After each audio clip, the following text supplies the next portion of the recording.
NHL, your daily podcast on the National Hockey League. Part of the Locked On Podcast Network, your team every day.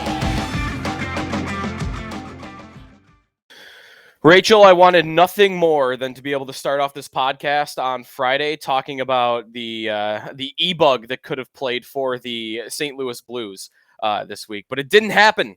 It didn't happen. No, he did get a really nice, intro skate, though. So, he'll be able to at least say that. He put on the uniform. He skated out there in warm-ups, took some shots. I think that's enough for him. It's a cool experience. That's probably so fun for those guys, especially when they're not even, it's not like guys that were just outside the NHL. Like a lot of times, like here, it was a guy that's just really playing beer league right now for, he was the emergency backup goaltender for the Blues Lightning game the other night because Jordan Binnington was placed on the COVID list. By the way, Locked On NHL podcast. Thanks for making us your first listen every day. Joe DiBiase and Rachel Donner here on the podcast on Friday. So yeah, Binnington tested positive for the coronavirus. He goes into COVID protocols. Charlie Lindgren, their backup goaltender, could not be called up from the American Hockey League in time. And they turned to Kyle Conan, I believe his name is. How you pronounce his last name? Grand Valley State in Michigan. He does custom paint jobs on goalie masks, is what he is doing currently. 23 years old. So it would have been cool. I actually went to YouTube and looked up the why is his name? Who's the Chicago e-bug from a couple of years ago? I don't know why his name is escaping me now. I forget. He was like an accountant who was like 40 that had played in college hockey like 10 years. Scott Foster. Thank you. So yeah, that would have been cool to see, but Ville Husso stayed through. Good for him, not rooting for injury at all. Anyways, we got a lot to get to on today's podcast. We have Stadium Series uniforms to talk about. There is some news in Montreal this week, and they are just changing their entire organization seemingly right now in the hockey operations department with Jeff Gorton being hired. They kind of made a workaround, it seems, of their mandate to be bilingual for their general manager. So I do want to talk about that and who might become their general manager. There's a guy that might be the favorite right now that we both know well from playing for both of our teams that we covered, Sabres and Flyers. And then the power rankings from the Locked On NHL Podcast Network this week. We will go through what our surprises were of that and then preview some of the top games coming up this weekend in the National Hockey League. But there's news on Kyle Beach. And Rachel, I'll tee you up on this, that like there's a roundtable coming on Monday, right? And also I saw that the Blackhawks motioned to have Beach's lawsuit thrown out over statute of limitations. There's a lot going on, or at least there's an update on that. Yeah, so we talked about this before, but the Blackhawks and Kyle Beach and his attorney are scheduled for a mediation session on December 15th. That's supposed to, try and help settle this lawsuit. But in the meantime, the Blackhawks have filed this motion to dismiss, saying that the statute of limitations on this has run out, which apparently in the law there is a 2-year limit. And Kyle Beach is suggesting that that doesn't apply because there is a repressed memory issue that has been within the last 2 years. So, there's been a lot of criticism, I'd say, of the Blackhawks for filing this motion because it's a little disingenuous relative to what they've been saying in terms of their, empathy toward him, and they're really wanting to settle. And this is sort of a legal move. And Rick Westhead, who's again been one of the lead reporters on this, suggested that, people who say, oh, this is just a lawyer thing, Kyle Beach's attorney is saying no, because again, the Blackhawks have apologized for saying that Kyle Beach's allegations lacked merit. And through the investigation, it's very clear that there is merit here. And, that the Wirtzes are making a choice to raise the statute of limitations issue. And it's really just all putting pressure on how this, mediation negotiation is going to go. Yeah. I wonder if they weighed the PR ramifications of it at all. and if they just even felt that there was any value to it. I mean, morally, I feel like you might not raise the issue in the first place, because like people were tweeting like, okay, so you're asking to have the lawsuit thrown out because you kept it a secret for this long, and like that's why you're doing it. But also, like, if you're the Blackhawks, like, just, I'm not saying make this go away, but the more it's in the news for them, it's bad for public relations, and especially when they're coming out and they're moving legal maneuvers like this. So it's, like, I get the law end of it, but if Kyle Beach's attorney is saying that they don't think that that's strictly what they're doing here, I'm inclined to believe it a little bit, or at least consider it to be a possibility. And then this roundtable on Monday, did you go through the details of that? Do we really know what's going on for Kyle Beach on Monday? Well, no. So this roundtable is a discussion about this story and kind of what it means for the NHL in general, and what do we think the NHL should be doing and could be doing better moving forward to avoid stuff like this in the future. And it was actually hosted by Erica from Locked On Kraken. Yep. And it's myself, Jay from Locked On Columbus Blue Jackets, and Ann from the Locked On Nashville Predators show. So a nice group from the NHL Locked On crew, and that'll be out in feeds, including on this show's YouTube channel on Monday. All right, so looking forward to that. We'll get to a more, what's the word I want here? A sillier subject. We'll move on to less serious matter here.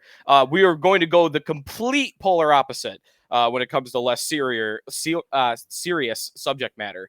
And that is with the Stadium Series uniforms that were released on Thursday for the Tampa Bay Lightning and the Nashville Predators. So I want your opinion on both of them, but let me start with Tampa. Pass or fail for you on the Lightning Stadium Series uniforms? Absolutely pass. Okay. No question here.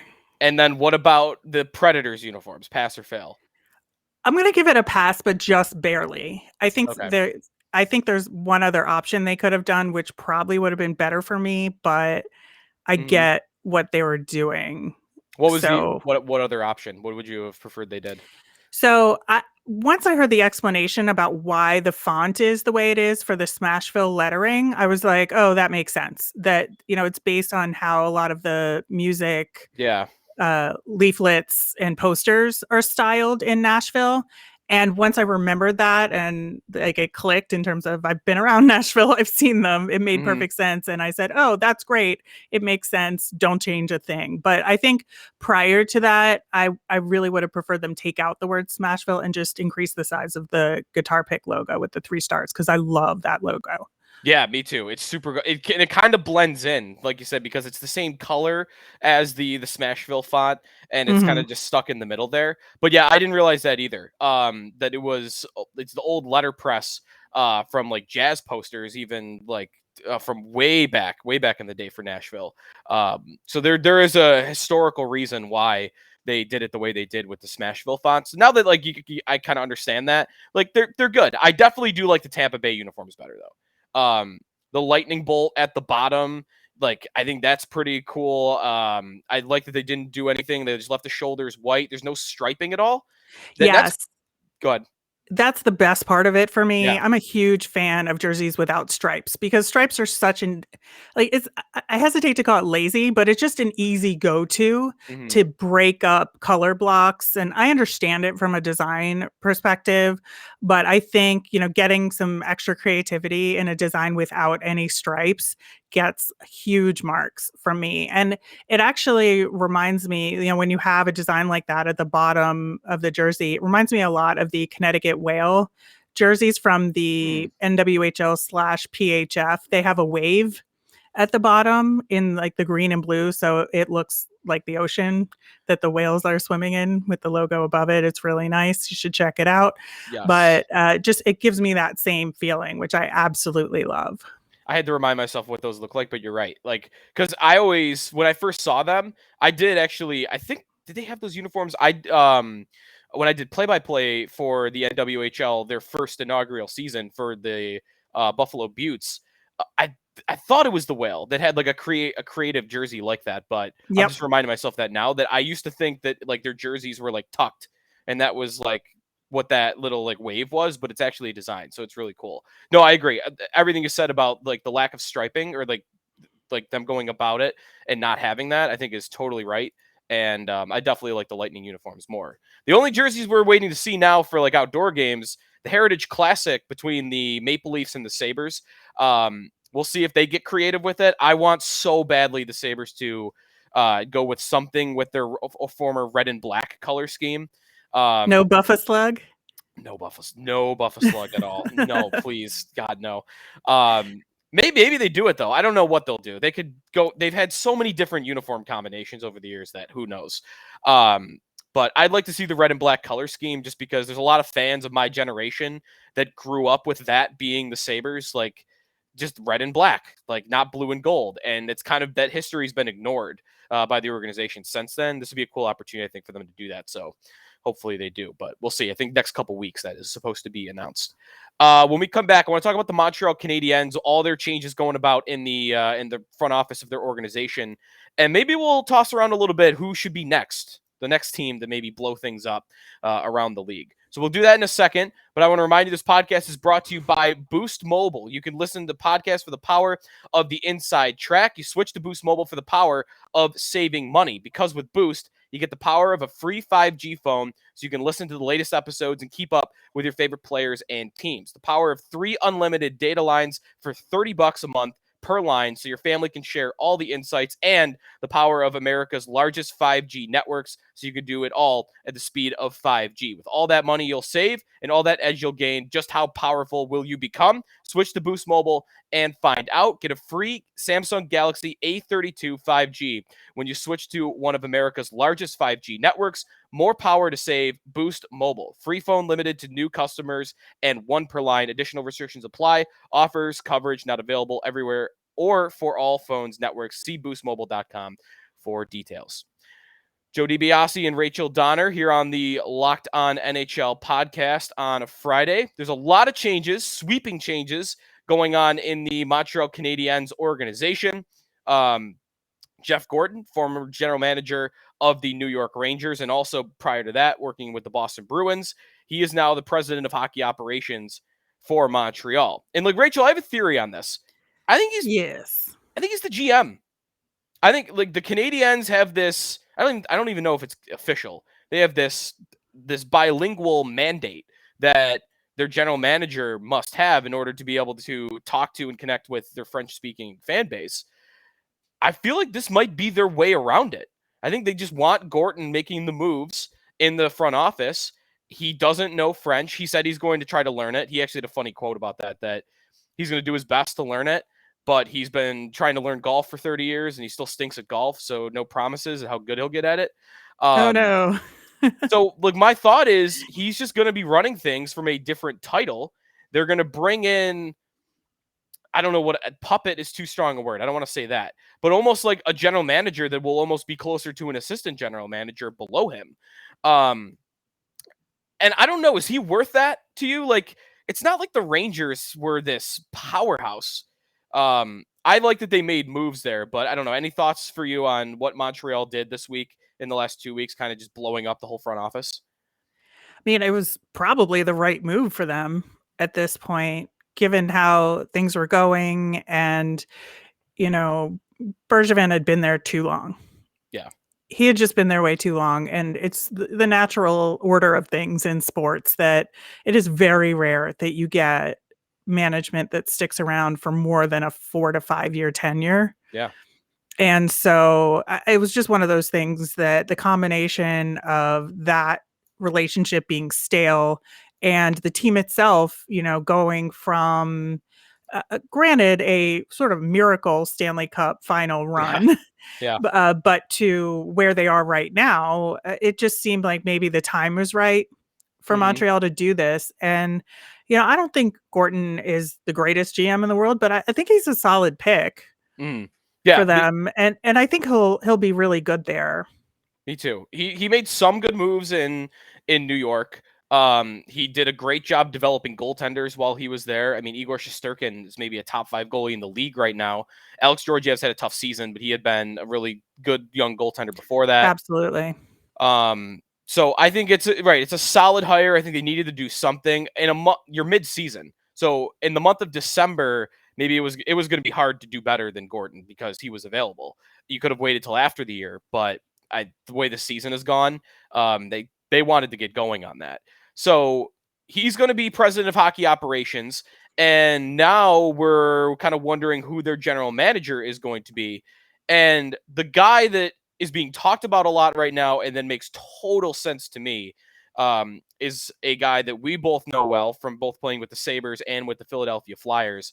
Daniel Briere is a serious candidate for that job. Now, it'd be a big step up. That's why I almost wonder if it's almost more of a GM just by title job, because he'd be jumping from general manager of the Maine Mariners in the ECHL to general manager of the Montreal Canadiens. That's a huge step forward. You know? Yeah, he's not ready yet. I think it's a good name just because everybody is just trying to think about people who speak French and, Right. and are from there, who has at least a little bit of experience, and his name comes up, Yep. of course, but there is no way that he is ready yet. And I just think this would be a bad move for him personally. I think that, if there was an assistant GM position, even though this GM position in Montreal somewhat feels like an assistant GM position, it's not.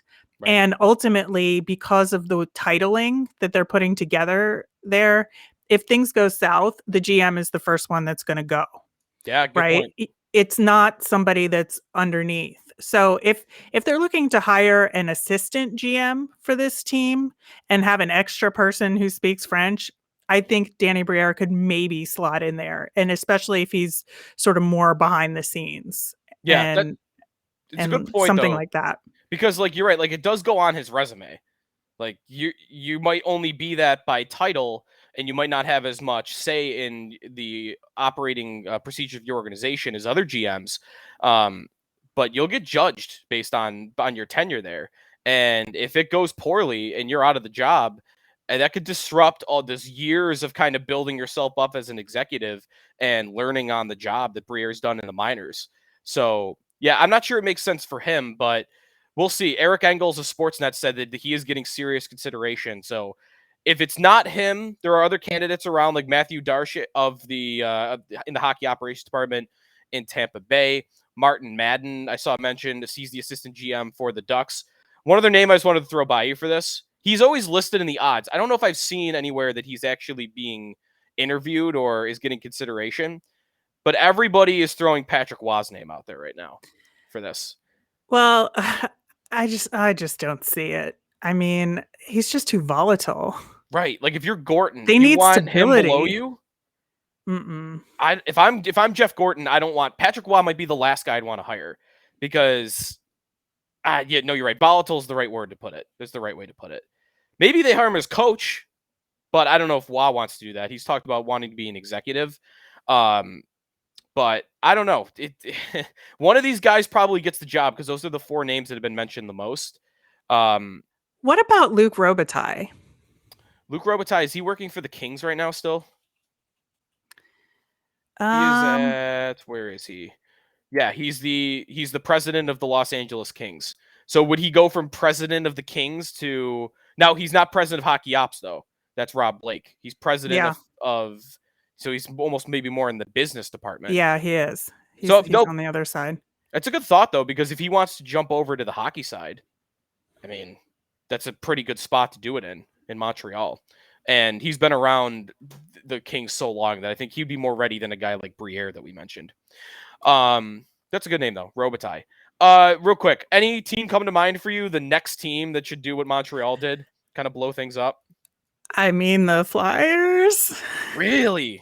Are you ready for that? Is that what Flyer fans prefer? Ready? I mean, a lot of Flyers fans are ready for it. I don't know if everybody is, but I think it's not blow everything up in terms of maybe the front office yet, but I certainly think there's a groundswell in terms of the coaching staff. Mhm. I think that's kind of where a lot of people are right now, that it'll show a lot in terms of how people feel about Chuck Fletcher and the rest of the front office if they're willing to make a move on the coaching staff, because when your entire team has execution problems, Yeah. that's kind of on the coach, right?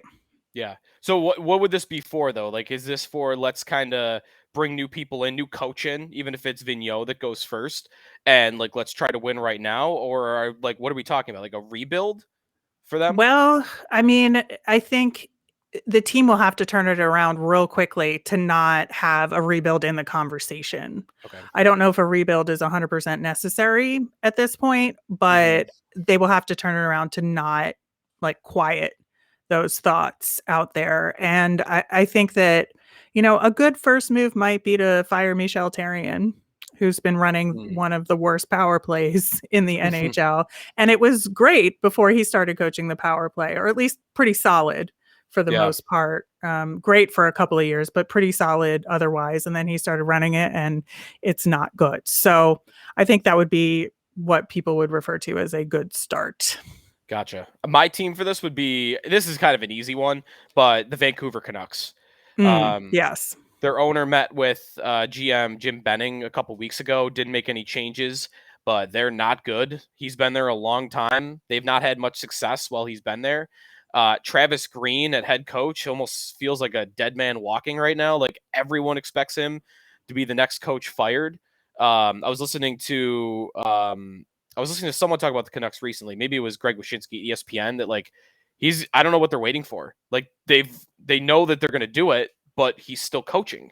So like what's a week or two going to do to change anything? Maybe they're getting an interim lined up or something, but it feels like there are changes coming there. If not during this season, then maybe after the season. And I think the Canucks are they're primed for a blow up here, similar to what Montreal did.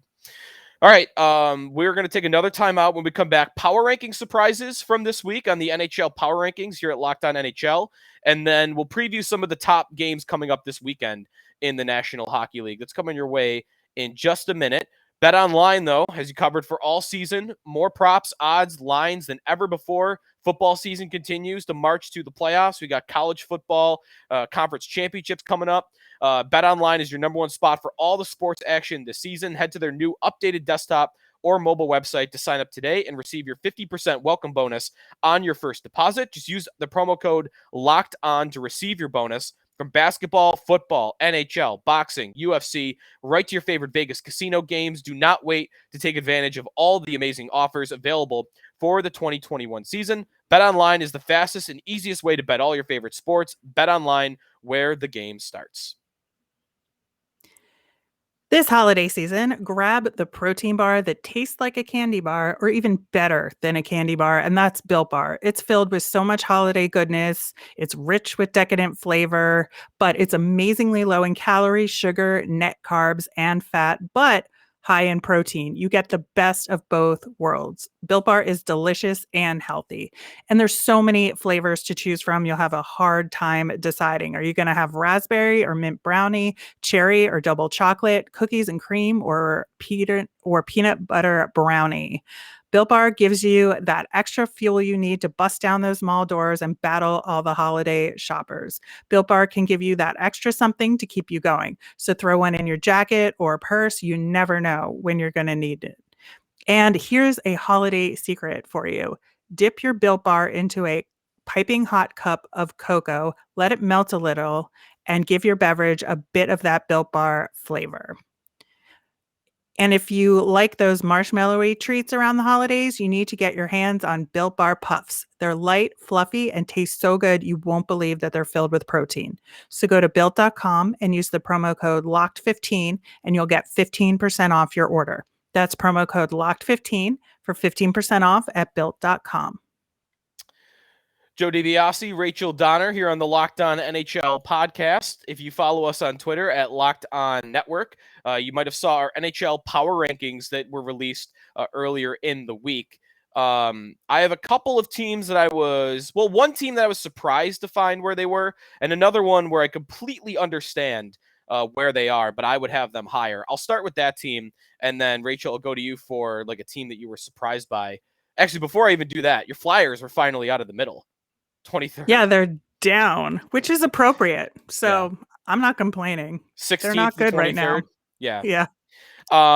Anyways, the team I was thinking should be higher, but I know I don't expect them to be higher, I guess, because of their results. I'm actually impressed by the Seattle Kraken. I've watched like 3 or 4 of their games in the last 2 weeks, and like they generate chances. Like they have the puck. Like that top line, like Eberle is really generating a lot of offense. Jaden Schwartz too. Chris Tanev has been dynamite for them on their second line. But the one thing, and I guess I shouldn't separate it too much because this is a part of your team, but they cannot buy a save right now. Between Philip Grubauer and Chris Driedger, they're dead last in the NHL in PDO, which is just a combination of shot percentage and save percentage, which that stat usually kind of shows how lucky or unlucky a team is. So we've got the Kraken sitting down at 29. They moved up one spot from 30.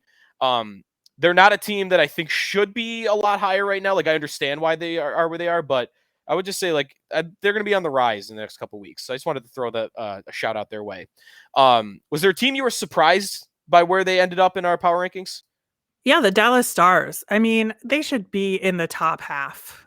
They should probably be in the 10 to 15 range, I think, in the rankings, especially how they've performed recently. They've been on a winning streak. They've been a lot more successful recently, and it's shocking to me that they're at 22 right now. And again, if you're looking at predictions overall versus the power rankings are a snapshot in time, and right now the Dallas Stars are much better than 22. Yeah, they're on a 6-game win streak right now, and they're in 3rd place in the Central Division. The Central is so close right now, other than Minnesota. Like Minnesota's at the top with 33 points, and then 2nd through 6th. St. Louis is at 27 points in 2nd. Winnipeg is in 6th at 24 points, and you've got Dallas, Colorado, and Nashville just kind of bunched up together there in the middle. You'd have Dallas higher. Would you? I see them as a playoff team right now, but again, it's very crowded there in the Central. Yeah, I think they are too. Yeah. I mean, barring a disaster, I think they seem like a team that can keep this going. You said you would have had them in the teens? Yeah. I think I voted them at 18th. I think I remember that. One other team that I'm a little bit surprised by, the Ducks at 12. I figured because they've started to kind of peter off here, that because this happens in power rankings a lot, where you kind of revert to your preseason expectation if a team is struggling and you thought they were going to be bad at the beginning. Everyone thought the Ducks were horrible going into the season. They rattled off like that 8-9 game win streak, whatever they had. They rocketed to the top of the standings. And then as of late, they're playing closer to 500 hockey. And I thought they would see a big drop, but they're still hanging around there at number 12 in our power rankings. So the Ducks was another team that I was thinking, I'm not disputing they should be at 12, because I actually think they've been a pretty good team this year. Trevor Zegras has been awesome. But I thought that they were going to go way down when they started to go back to that 500 hockey play in the last couple of weeks. What games are you looking forward to the most this weekend? Yeah, I think for tonight, you have to go with the West Coast, Best Coast strategy, because I think for those games, you're looking at Calgary at the Ducks that that you just talked about. I think that'll be a really good matchup. And then to your point about Seattle, I'm looking at Edmonton at Seattle, because you're right that the Kraken have played, pretty solid, like, organizational hockey, and they did beat Carolina and Florida recently. So, a good test for them is, can they do what they need to do and beat a team like Edmonton? And Seattle is number 2 in the NHL in preventing rush chances. And so they can use that energy. Maybe they can do something here. Interesting. That's a good stat on them. They are plus 113. They're an underdog at home against the Oilers tonight at our partners at Bet Online. The game of the weekend is probably Minnesota and Toronto in terms of just like where you are points wise in the standings. And those are two teams that don't see each other often, obviously different conferences. Toronto tied for the most points in the league with 35. Minnesota tied for fourth with 33. Both cup contenders. Yeah, it's fair to say they're both cup contenders right now. And both are riding 5-game win streaks. That game is tomorrow at 7:00. And then one other game I wanted to point out is the Flames and the Golden Knights Sunday night. That's the last game of the weekend. Sunday night at 10:00. Vegas starting to get back on track a little bit here, although they've lost 2 in a row. So they were playing well really before this week. But still, like, they're hanging around in the standings. I mentioned they're in that group in the Central. And Calgary's just having a great season. So any chance you can get to watch the Flames right now, they're pretty entertaining to watch. All right. I think that's going to do it for us here on the Locked On NHL podcast. Rachel mentioned the roundtable on Monday. So one more time, if you want to preview, because you have a bunch of different hosts coming in for that, right? Yep, it was led by Erica from Locked On Kraken with myself and Jay from the Columbus show and Anne from the Predators show. So be sure to check that out. That's going to be in your feeds on Monday. So check that out. And then I'll be back with Mike DiStefano for this podcast on Tuesday. And me and Rachel will be back next Friday. So thanks everybody for listening, making Locked On NHL your first listen every day. Now go make your second listen Locked On Bets, your daily one-stop shop for all your gambling needs. Locked On Bets, hosted by your boy Q, with expert analysis and insight from Lee Sterling. It is free and available on all platforms.